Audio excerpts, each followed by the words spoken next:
So my name is Pamela Cosman, and I'm a professor in the Department of Electrical and Computer Engineering at UCSD. I'm also currently the director of the Center for Wireless Communications here, and I'm also the editor-in-chief of the IEEE Journal on Selected Areas in Communications.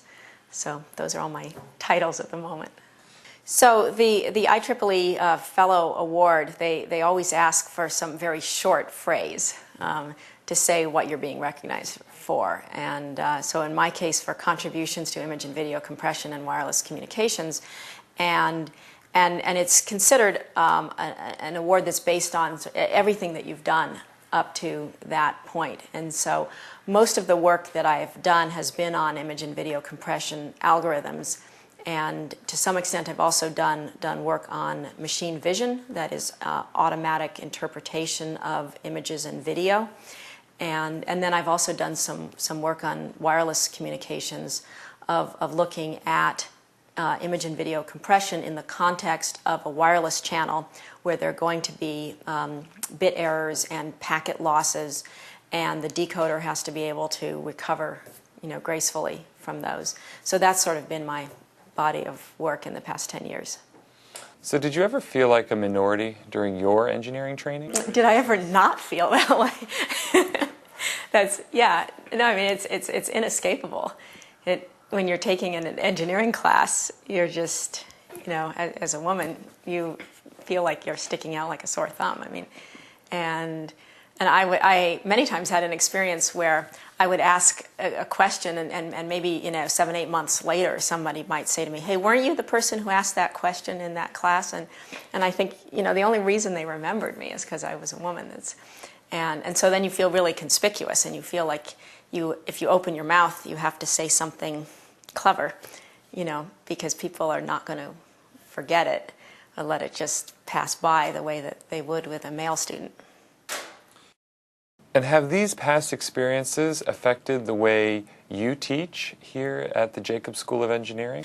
I think it does. I certainly, in class, I try to tell people that I really encourage them to come to office hours, that I really like to meet them in office hours, and that I'm happy to accept questions also by email, or I want to encourage people to ask questions and not feel that there's sort of a huge, unbridgeable gap between them and the professor.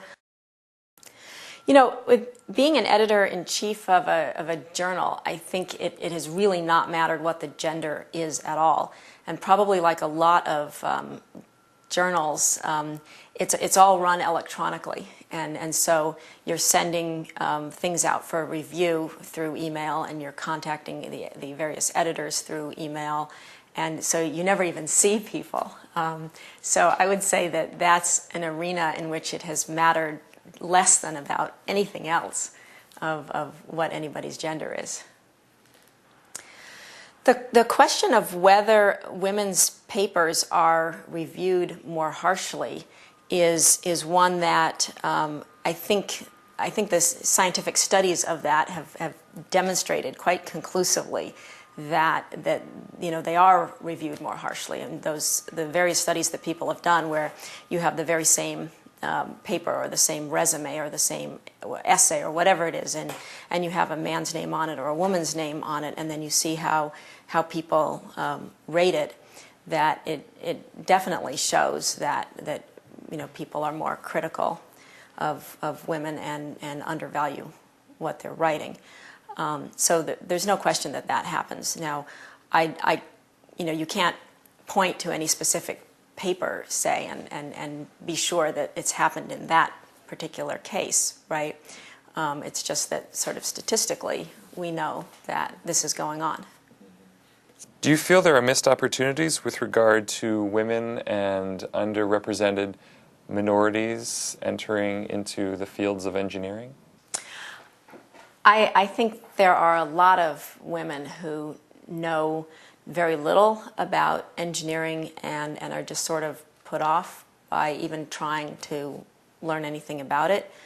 I think the gender gap starts really early, probably in middle school, and I think that there are opportunities at every one of those levels of middle school and high school and undergrad and grad students to make a difference with providing role models for women and showing them, giving them experience of just sort of what it can be like, so it's not a big unknown, and trying to set up things like peer groups so women don't feel isolated.